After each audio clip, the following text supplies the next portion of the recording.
જેમાં ઇન્સ્પેક્ટર કુમાર કાશ્મીર ફરવા માટે ગયા હતા ત્યારની આ વાત છે, જે સાબિત કરે છે કે જેમ દુર્ભાગ્ય તમારો પીછો છોડતો નથી તેમ પડછાયો પ્રતિષ્ઠા પણ તમારી જેમ પાછળ પડછાયાની જેમ ફરતી રહે છે.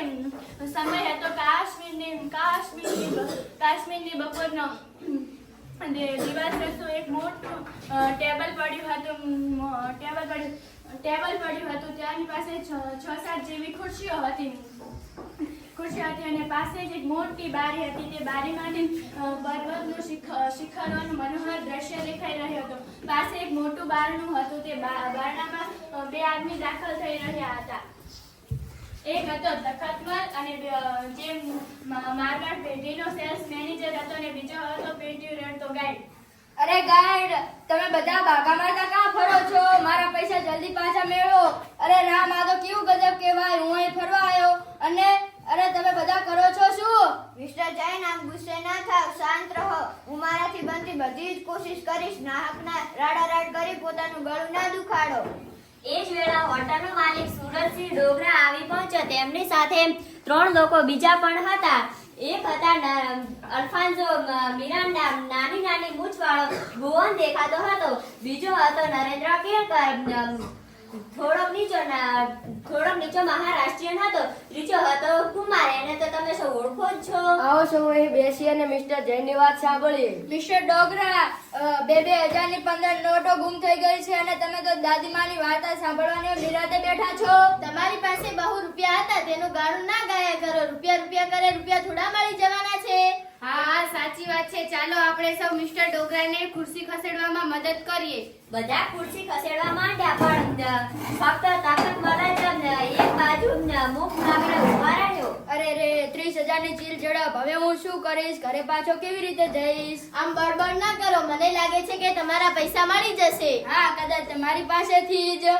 મિરાન્ડા ગુસ્સે થાય તેવો આદમી ન હતો. તેણે કટાક્ષ કરીને કહ્યું કે તમે શિકારાની શહેર મારવા ગયા હોય ત્યારે તમારું પાકીટ કોઈ તડફાવી લીધું હોય. તખતમલ મિરાન્ડા સામે એવી નજરે જોઈ રહ્યો જાણે નજરની જગ્યાએ દાંત હોય તો આંખો ને આંખો ચાવી જાય. સુરજમલ વચ્ચે પડ્યો, બોલ્યો, આપ સૌ અહીં બેસો અને વિચાર કરો. હું રિફ્લેક્શન કાઉન્ટર ઉપર બેઠો છું. તમારે કશું જોઈતું કરતું હોય તો કહેજો.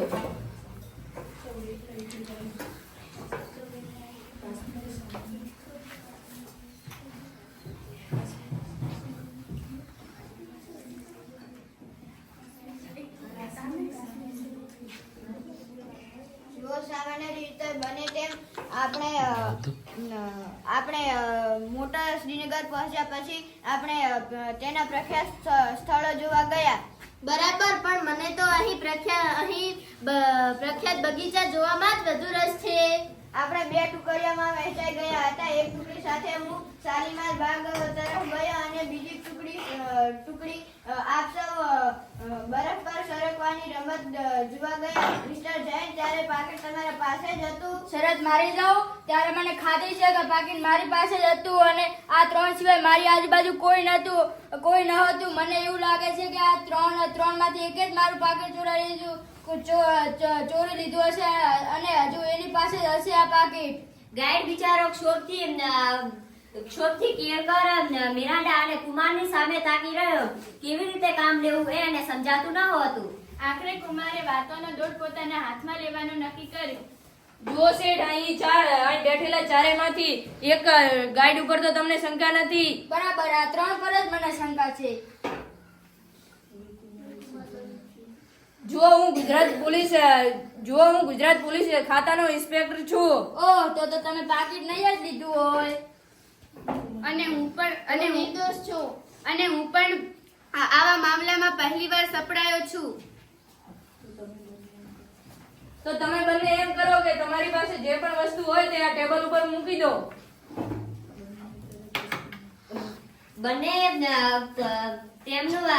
તેમણે કીધું એ મંજૂર કરીને પાકીટ, હોટેલના રૂમની ચાવી, ટિકિટો બધું ટેબલ ઉપર હાજર થઈ ગયું. કુમારે હાથ લંબાવીને કેળકરનું પાકીટ ઉઠાવ્યું. બસ એમાં જ મારા પૈસા સરકારે દીધા હોય તો પણ કુમારે પાકીટ બધા વચ્ચે પાકીટ ખોલીને જોયું, પરંતુ તેમાં એક 100 નોટ અને એક વિઝિટિંગ કાર્ડ નીકળ્યું. અદ્ભુત. મિસ્ટર મિરાન્ડા, જાદુગરોના રાજા, એમની માયાજાળ અને અજંબાઓના પ્રયોગો. શું તમે જાદુગર છો? તમે સ્ટેજ ઉપર જાદુ કરો છો કે પાડોશીઓના પાકેટ ઉપર? હું હાથ ચાલાકી પણ કરું છું અને માયાજાળ પણ કરું છું, પરંતુ એ બધું તો પૈસા કમાવા માટે. મેં કદી રામની એક પણ પાઈ તફડાવી નથી. કુમારે એ કાર્ડ પાછું મિરાન્ડાના પાકીટમાં મૂકી દીધું. પછી તેણે કેકરનું પાકીટ ઉઠાવ્યું. એમાં પૈસા તો ન હતા, પણ એમાં પણ એક વિઝિટિંગ કાર્ડ હતું. અચ્છા, તો તમે વાયોલિન વાદક છો એમ ને? અમારા કુટુંબમાં 3 પેઢીથી સંગીત વારસો ઉતરી આવેલો છે અને અમે અમારી કળાને આધારે જીવીએ છીએ. અમે કોઈ હાથ ચાલાકી કરતા નથી. તમે અપેક્ષિત ભાષા બોલો નહીં તો સારું. અને મિસ્ટર જૈન, તમે જરા તમારો કોટ ઉતારીને મને આપશો? મિરાન્ડાએ તરત જ કોટ ઉતારીને આપ્યો.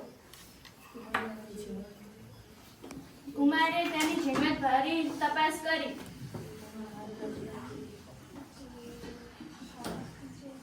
તેમાં માત્ર ગજવામાં કાંઈ પણ નહોતું.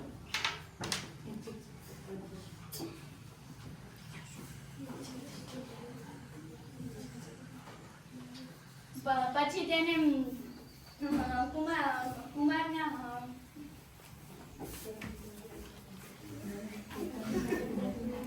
તેને નરેન્દ્ર કેળકરને ઊભો કર્યો.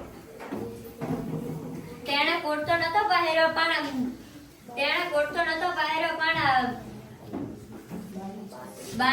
બાયો ચડાવેલી હતી. તેના જમણા હાથ પર એક સફેદ કલરની મલમ પટ્ટી લગાડેલી હતી. આ શું છે? મને 3 દિવસ પહેલા વાયોલિનનો એક તાર અહીં વાગી ગયેલો, એટલે મેં આ મલમ પટ્ટી લગાડી છે. આવી તો 2 મલમ પટ્ટી હોય છે, એક ઊભી અને એક આડી. બીજી મલમ પટ્ટી ક્યાં છે? સવારે હું નાહવા ગયો ત્યારે એક અહીંથી મલમ પટ્ટી ઉખડી ગઈ હતી. તમે આ બાય ક્યારે વાળેલી છે? જરા ઉતાવળમાં વાળેલી લાગે છે. મને ચોક્કસ તો ખબર નથી, પણ લગભગ 10 સવારના 10 વાગે મેં આ બાય વાળેલી છે. હવે તો તમને ખાતરી થઈ કે મેં પાકીટ ચોર્યું નથી. કુમારે એને શાંત રહેવા ઈશારો કર્યો. અરે, મને એક વિચાર આવે છે કે આપણને શી ખાતરી કે મિસ્ટર કુમાર એક ગુપ્ત પોલીસ ઇન્સ્પેક્ટર છે. કદાચ પોતે જ ચોર હોય અને પોલીસ ખાતાનો બનાવટી કાગળ એમને બનાવ્યો હોય. અહીં કાશ્મીરમાં કોણ દેખવાનું છે કે તે ગુજરાતમાં પોલીસ ઇન્સ્પેક્ટર છે કે ઠગ? તદ્દન સાચી વાત. તો આપણે એના કરતા આ કેસ આપણે શ્રીનગરની પોલીસને સોંપી દઈએ. તો મારા પૈસા મળી જ રહ્યા. એ લોકો તો કેટલા દિવસ લગાડે ત્યાં સુધી મારે અહીંયા ગોધાઈ રહેવું પડે. મારે કાંઈ કામ ધંધો હશે કે નહીં?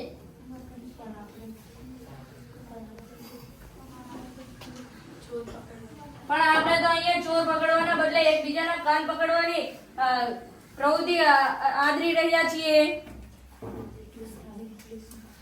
અને મિસ્ટર ડોગરા, તમે શ્રીનગરની સ્થાનિક પોલીસને તાબડતોડ અહીં બોલાવો.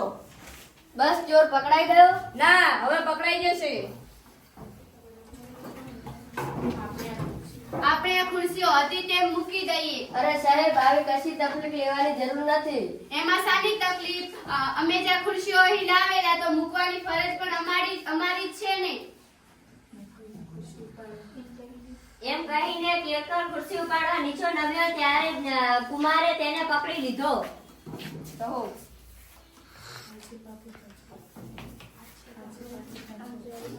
આ છે આ પાકેટનો ચોર, અને સ્થાનિક પોલીસને આપી દો. કુમાર સાહેબ તમે આ શું કહો છો? કેળકર ચોર છે પણ તેને જલ્દીમાંથી તો કાંઈ નતું નીકળ્યું, તો તમને કેવી રીતે ખબર પડી કે આ ચોર છે? મિસ્ટર જૈન, આ ખુરશીને ઊંધી કરીને જોજો.